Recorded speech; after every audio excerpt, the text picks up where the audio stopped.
जय हिंद दोस्तों, एक इंपॉर्टेंट वीडियो। सर्विंग यदि आप सोल्जर हैं और किसी भी आप सीआई या एनिमी एक्टिविटीज में यदि आपकी डेथ हो जाती तो आपके नेक्स्ट ऑफ किन को मिलेंगे कम से कम 70 से 80 लाख रुपए। यदि आप पेंशनर हैं और आप पेंशन लेने के बाद यदि आप बाथरूम में फिसल जाते हो या कहीं भी बाहर जाते हो, किसी तरह का एक्सीडेंट होता है, दुर्घटना होती है और आपकी जान चली जाती तो आपको नेक्स्ट ऑफ किन को मिलेंगे 30 लाख। आपके बच्चों को मिलेंगे 7 से 8 लाख। आखिर ये कौन सी स्कीम है, आखिर ये कौन सी पॉलिसी है और ये कौन कह रहा है वीडियो में?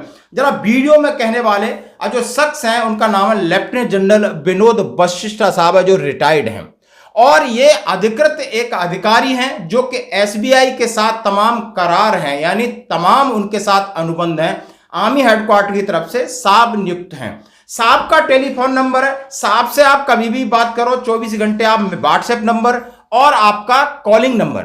आपकी कोई भी समस्या है एसबीआई के तहत, यदि आप पेंशनर हैं तो, यदि आप फैमिली पेंशनर हैं तो, यदि आप सर्विंग हैं तो, यदि आपके साथ कुछ बैड हैपनिंग हो रही है या आपको जो सुविधाएं बताई गई जो साहब बता रहे हैं वो यदि आपको नहीं मिल रही तो आप तत्काल साहब से बात कर सकते हो। उन्होंने ये कहा है और मेरी इनसे बात होती है टाइमली, जब हमें जरूरत पड़ती है तो आप देख सकते हो व्हाट्सएप भी होती है और कॉल भी होता है। अब इनका नंबर मैं सबसे पहले बता देता हूं। लेफ्टिनेंट जनरल विनोद वशिष्ठा साहब हैं 8800747539।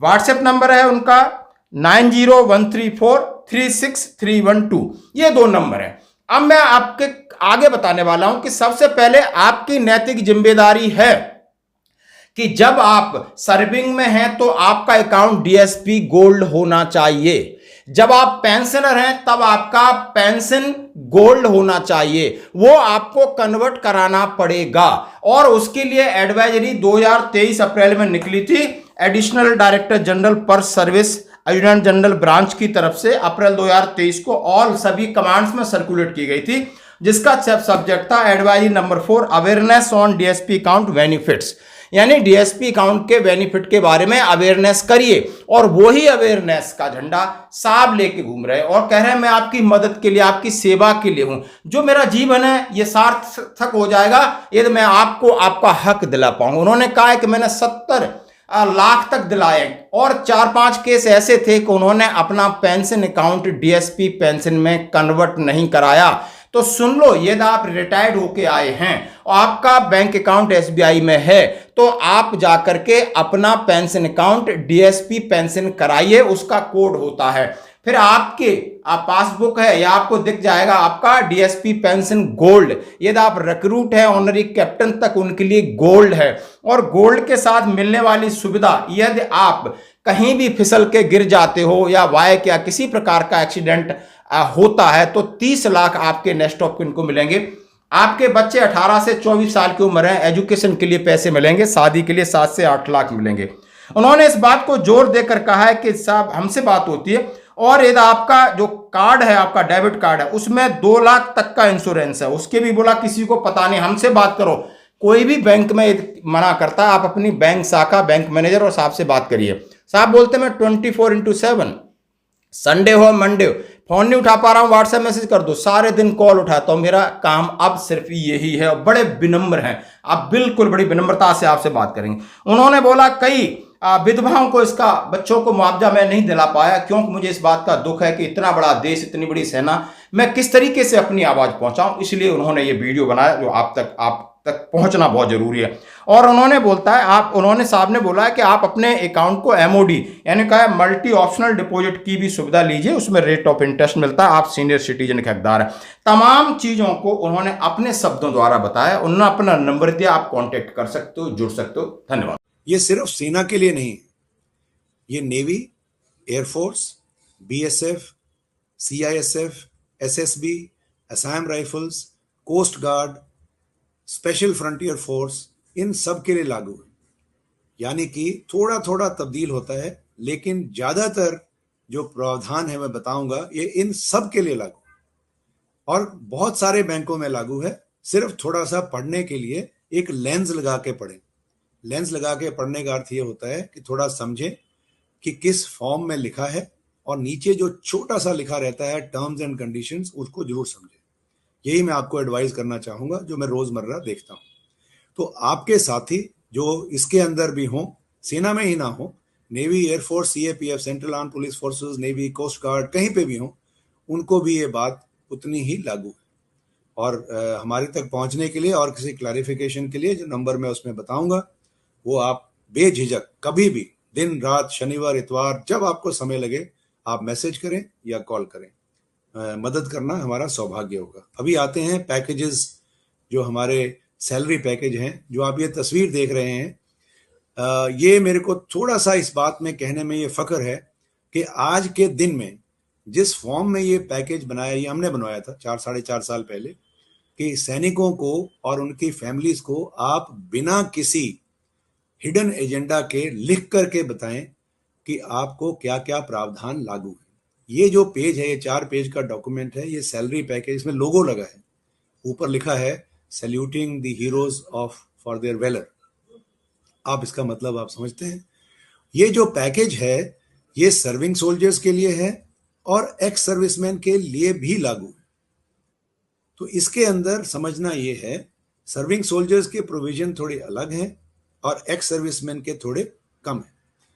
और कम नेचुरली आप समझते हैं, आप एक्टिव सर्विस में नहीं हैं, सैलरी आधी हो जाती है और थोड़े से प्रावधान जो है वो थोड़े कम है। कम क्या है? जैसे डिसेबिलिटी क्लेम एक सोल्जर को मिलता है अगर उसकी एक्सीडेंट से, माइन फील्ड कैजुअलिटी हो गया, एम्प्टी एक्सीडेंट हो गया, गोली लग गई, ग्रेनेड उड़ गया, रॉकेट लॉन्चर फायरिंग हुआ तो हियरिंग लॉस हो गया, ये सर्विंग सोल्जर्स को मिलते हैं।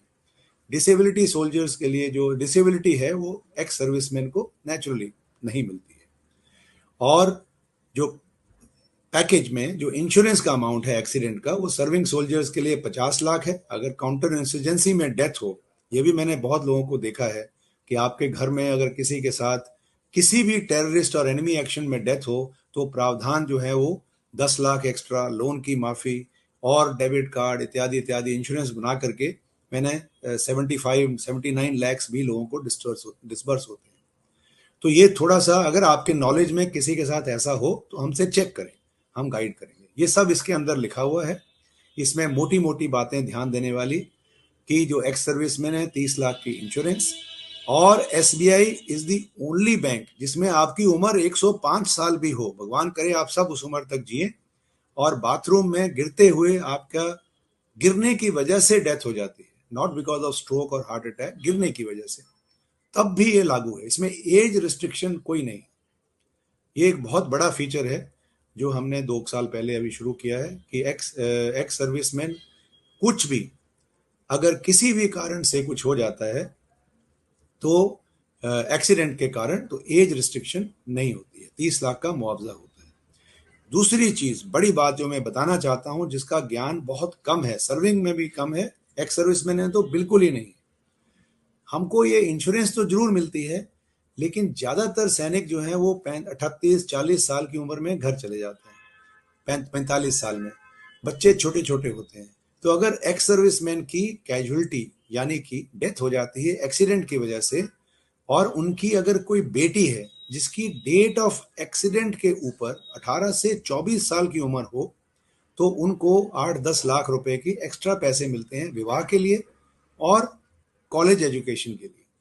और इसी तरह से बेटा है तो सिर्फ कॉलेज एजुकेशन के लिए कोई 5-7 लाख रुपए मिलते हैं, एग्जैक्ट अमाउंट इसमें लिखा है। तो ये जो एक प्रावधान है इसका कोई भी प्रयोग नहीं करता है, इसका उपयोग कोई नहीं करता है क्योंकि ज्ञान नहीं रहता है। तो मैं चाहूंगा कि आप इसको, पेंशनर्स खास तौर पर ध्यान रखें कि आपकी पेंशन के इमीडिएटली बाद आपके बच्चे इस उम्र में आते हैं। तीसरी चीज, इसके अंदर एक डेबिट कार्ड के ऊपर, पहली बात, आप सब जो हैं एक्स सर्विसमैन आज के दिनों में थोड़े पुराने सर्विस में आए हुए हैं, तो हमारी जो कैटेगराइजेशन होती थी सोल्जर्स की उस समय, वो जो है एक सिल्वर कैटेगरी होती थी, सिल्वर चांदी वाली कैटेगरी, जिसके अंदर प्रावधान बहुत ही कम थे। और आज जो है रिक्रूट से लेके ऑनरी कैप्टन तक जो सारा जो डेबिट कार्ड की कैटेगरी है उसको गोल्ड बोलते हैं, अपग्रेड हुआ है 3 साल पहले। मुझे बड़ी खुशी है कि हमारे थ्रू ही हुआ था ये। सो ये अपग्रेडेशन हुआ गोल्ड कार्ड का। इसमें 2 लाख रुपए की इंश्योरेंस है। आपकी वाइफ को, स्पाउस को फ्री कार्ड ऑथराइज है, उनको भी 2 लाख रुपए की इंश्योरेंस है। इनको भी कोई प्रयोग नहीं करता, कार्ड को अपग्रेड नहीं करता। आपने कर लेना है। और सबसे बड़ी बात, बड़ा दुख होता है हमें जबकि कोई किसी की डेथ हो जाती है और हम उन्हें क्लेम नहीं दिला पाते। वो क्यों नहीं दिला पाते? क्योंकि ये जो अकाउंट है, ये जब तक आपका अकाउंट डीएसपी में कैटेगराइज्ड नहीं होगा और पेंशनर्स के लिए डीएसपी पेंशन में कैटेगराइज नहीं होगा, तो जो सारे प्रावधान हैं ना वो लागू होंगे और ना ये इंश्योरेंस मिलती है। तो ये बहुत दुख होता है जब मैंने आमतौर पर एक्स सर्विसमैन को ये भी देखा है कि जब सर्विस में थे तो सैलरी कहीं और आती थी, पेंशन में जाते हैं तो अपना अकाउंट तब्दील कर लेते हैं और फिर जो है सैलरी उस नए अकाउंट में आती रहती है लेकिन उसको डीएसपी नहीं बनाते हैं और 30-30 लाख रुपए का मुआवजा। 3-4 केसेस पिछले 1 महीने में हुए हैं। 3 लगभग 70 केस ठीक थे लेकिन 3-4 केसेस ऐसे हुए। हमें उनकी विधवाओं को, उनके बच्चों को बड़े दुख के साथ दुख होता है इसमें। तो ये आप ना करें। उसके लिए आपने क्या करना है, ब्रांच में जाना है, अपने पीपीओ की कॉपी देनी है कि मैं ये पेंशनर हूँ, ये मेरा रैंक है, मेरे अकाउंट को डीएसपी पेंशन कर दीजिए। बहुत सिंपल है, कुछ भी जाने की जरूरत ही नहीं है। उसके बाद एक बार ब्रांच में जाके लेटर पे अपना एक सिग्नेचर ले लो एंड अगले अपनी पासबुक से या योनो से चेक कर लीजिए मेरा अकाउंट करेक्टली कैटेगराइज है। और तीसरी चीज, अपनी फैमिली को जरूर बताएं कि ये जो सारे प्रावधान हैं वो फैमिली पेंशनर्स को भी लागू है। ये सिर्फ एसबीआई में है। ये भी 2 साल पहले आरंभ किया। जो आपकी विडोज हमारी होती हैं, लगभग 5.6 लाख, 5.5 लाख से ऊपर हमारी वीर नारीज या नेक्स्ट ऑफ किन है, जो माता पिता या कभी जो यंग बच्चों की डेथ हो जाती है वैसे। तो ये जो फैमिली पेंशन ड्रॉ कर रहे हैं उनको भी ये प्रावधान लागू है, लेस एक्सीडेंट इंश्योरेंस। बाकी इसके अंदर जितने locker, concession, free ATM card इत्यादि इत्यादि, वो सब उनको फ्री ऑथराइज है। ये अपनी फैमिलीज को समझाएं, ये जरूर करें। तो मोटी मोटी बातें ये जो है इसकी डीएसपी पैकेज की मैं आपको बताना चाह रहा था। एक और चीज आपको बहुत जरूरी बताना चाह रहा हूं, एक कैटेगरी होती है जहां भी आपका अकाउंट है, आप बैंक में जा करके उनको बोलें कि मुझे इसमें mod, MoD mod, multi option deposit बोलते हैं, आप इसको मॉड समझें। मॉड नहीं तो इसको स्वीप समझें, जैसे हम झाड़ू लगाते हैं, स्वीप। मुझे अकाउंट में स्वीप फैसिलिटी चाहिए। इसके अंदर क्या होता है कि आपका जो भी पैसा आपके सेविंग्स बैंक में होता है वो 2.7% ब्याज पे नहीं चलता, वो 7% या 6.8% या 7.1%, जो भी उस समय 1 साल की अपनी एफडी होती है और आप सब सीनियर सिटीजन होते हो तो उसके अंदर भी सीनियर सिटीजन का इंटरेस्ट लेना है। और ये प्रावधान एसबीआई में सबसे बेहतर है। 25,000 से ऊपर सारे पैसे पे 1 साल की अपने आप एफडी बन जाती है और जब जरूरत हो अपने आप टूट जाती है। आपने बैंक नहीं जाना, आपने कुछ नहीं करना, घर बैठे अपने आप ये होता है। इसमें बहुत लोगों का बहुत नुकसान होता है और सेना के अंदर तो किसी को ज्ञान नहीं था। पिछले 4 साल में अभी बहुत ज्यादा थोड़ी सी इसके बारे में, जब से ही हमने ये प्रिंट करके बांटने शुरू किए हैं, सो अभी थोड़ी सी बहुत ज्यादा सेंटर्स के अंदर हम ये बताते हैं। आप भी करें, अपने परिवार में भी कराएं, जितने भी आपके साथी डिफेंस से जुड़े हैं उनको भी कराएं। और अगर कोई एसबीआई में सोल्जर्स में नहीं है उनको भी बताएं, उनको भी लागू होता है। उनकी थोड़ी सी प्रावधान अलग होते हैं, कितना मिनिमम बैलेंस है और कितना रखना है, सिविलियंस को भी लागू है। तो ये आप सबको बताएं घर में, क्यों ये छोड़ना है। छोटा सा एप्लीकेशन एक बार पूरी जिंदगी में देना है कि मेरे अकाउंट में मल्टी ऑप्शन डिपॉजिट कर दीजिए। ओके, यहाँ पर एक छोटी सी एडवाइस मैं आपको करना चाहूंगा। मान लीजिए आपने ये मल्टी ऑप्शन डिपॉजिट कर दिया और ज़्यादा इंटरेस्ट ले लिया और उसके अंदर पैसे पे सैलरी पेंशन आई जा रही है। बहुत लोग हैं हमारे सेना के अंदर जो पेंशनर्स हैं, अपनी पेंशन को रेगुलरली खर्च नहीं करते हैं, बचा के रखते हैं किसी दिन के लिए, वो भी जायज़ है। तो उसके अंदर अगर मॉड में, इसको अगर स्वीप के अंदर ज़्यादा पैसे हो जाएं तो एक चीज़ का ध्यान रखें कि अगर वो पैसा लूज आपके लिए है, जैसे आप एटीएम